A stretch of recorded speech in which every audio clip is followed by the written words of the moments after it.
Well, another indoor football league regular season is in the books.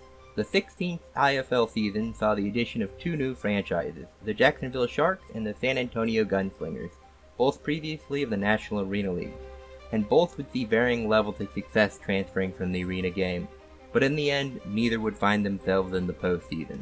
That's not to say there aren't some fresh faces in the playoffs, so let's hop right into it. Starting with the Eastern Conference, we have the Quad City Steamwheelers out of Moline, Illinois, and they find themselves in the 4-hole after a thrilling Week 18 victory over the Tulsa Oilers, but then a crushing defeat at the hand of the Jacksonville Sharks in Week 19, locking them out of the 3rd seed. They were founded in 2018 as a member of the CIF, before making the transition to the IFL in 2019. And they get their name from the AF2 franchise that lasted from 2000 to 2009. They are 2 years removed from their best season ever, that culminated in a heartbreaking 2-point national championship loss to the Northern Arizona Wranglers. This season they finished 500, going 8-8, led by the running back Ed Vander, as they've had instability at the quarterback position, flipping back and forth between Judd Erickson and Mike Irwin. They, however, are primed for a postseason run, as they have had a propensity to play close games and have notched at least one win against all the Eastern Conference playoff representatives. We now head eastward to Lowell, Massachusetts for the Massachusetts Pirates. They held on to the 3rd seed due to that aforementioned QC loss to Jacksonville, a situation they only found themselves in because they lost their last 2 games, a 3-point game versus the San Antonio Gunslingers, and then a 20-point thrashing by the playoff-eliminated Tulsa Oilers. Founded in 2018 as a member of the National Arena League, they have found much success, fielding competitive teams in all their NAL seasons before making the move to the IFL for the 2021 season, and then going on to win the United Bowl.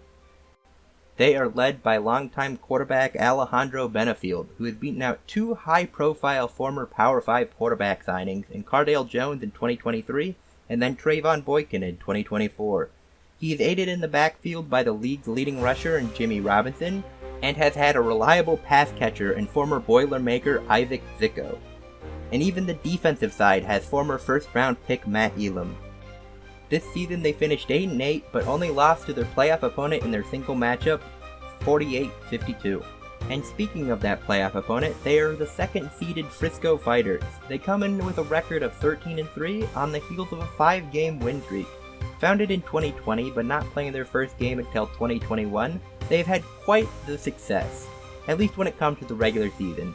In their 4 seasons of play, they've achieved at least 10 wins every season, compiling an all-time record of 50-10. But the problems have arose in the postseason. But not in the opening round at least, having won all 3 of their opening round matchups, but in the second round where they have failed to achieve a single victory. They are led by reigning league MVP quarterback TJ Edwards, a certified dual threat, compiling 30-plus touchdowns both in the air and on the ground, in only 13 games played. The Fighters again appear to be some of the cream of the crop, but will they finally be able to get that monkey off their back and make their way to the national championship? Or will they find themselves coming up short yet again? Only time will tell.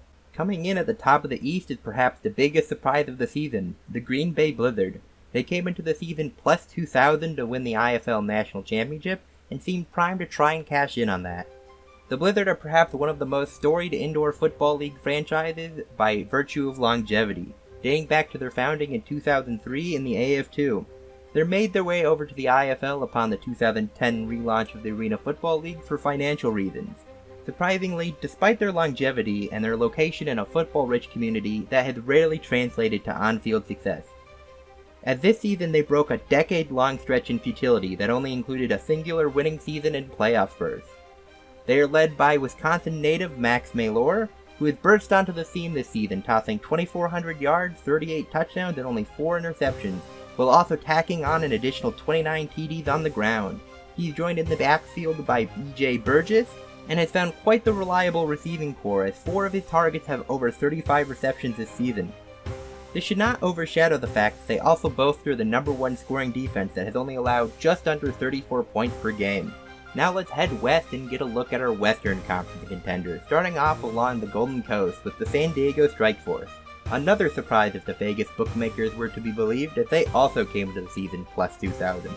Founded in 2019, they make their first ever postseason appearance this year, though they have improved every season. though they struck gold last season upon acquiring the services of the great Nate Davis via a trade with the Duke City Gladiators midway through the season.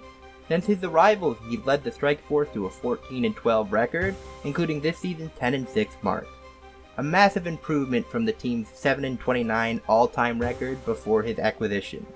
Davis's top 3 finish in both passing yards and passing touchdowns should keep the Strike Force competitive in every game, as their 6 losses came by a combined total of 22 points. And that includes the 10-point Week 19 loss to the West #1 seed that was just basically a backup bowl. So don't be surprised if the Strike Force make a run. Another team with the potential to make the run is the West's 3rd seed, the Arizona Rattlers, the oldest active indoor football franchise that can trace its history back to 1992 in the original Arena Football League. They made the switch to the IFL in 2017, following the likes of the Iowa Barnstormers who made the move just a few years prior. And they haven't missed a beat. They are helmed by longtime head coach Kevin Guy, who has coached the team since 2008 and has never missed a postseason, tallying 3 Arena Bowls and 1 United Bowl in that tenure. They were faced with the difficult challenge of replacing multi-time league MVP quarterback Drew Powell, who had defected to the new Arena Football League this offseason, and seemed to have done just that with the acquisition of reigning IFL National Championship Game MVP Dalton Snead.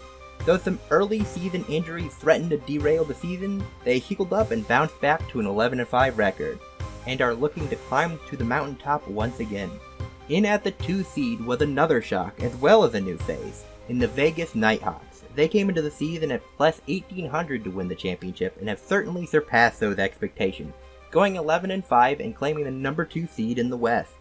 Founded in 2022 and owned by the same ownership group as the Vegas Golden Knights, they seemed primed to get the backing for a championship run, but got off to a slow start with 2 losing seasons before seemingly putting it together here in year 3. To find one of those reasons, you don't have to look very far, just behind center, with quarterback Jerome Johnson, who has shined in his first year in Vegas, putting up an MVP caliber season that includes 1,900 passing yards, 43 touchdowns, and only 10 interceptions. And he's also excelled on the ground with a league-leading 37 rushing touchdowns. Behind Johnson's arm and his legs, the Nighthawks look to have a shot at a home, neutral site national championship, as it's set to kick off in their home arena, the Lee's Family Forum. And to cap it off, we have the defending champs, the Bay Area Panthers. Despite losing their starting quarterback in free agency, they've picked up right where they left off after signing former league MVP DeQuan Neal. He led the Bay Area Panthers to an improved record of 13-3, as well as the number 1 overall seed. Founded in 2020 but not playing their first game until 2022, they have an ownership group that includes former NFL running back Marshawn Lynch. Things initially seemed rough as the franchise would finish just 1-15 in their inaugural season, before then completely flipping the script and winning the championship last year. Now primed with the number 2 scoring defense and an offense in the top half of the league, the Panthers look primed for the first back-to-back championship in the IFL since the Sioux Falls Storm won 6 in a row from 2011 to 2016. And with that, I think we have quite the postseason in store. All the games will be available for free on the Stadium Network, both via its YouTube channel as well as channel on respective TV apps such as Tubi, Amazon Prime, and Fubo. Oh, and who do I have winning the championship? Well, it might be more of a hope or a dream, but I have the Green Bay Blizzard beating the San Diego Strike Force 51-49.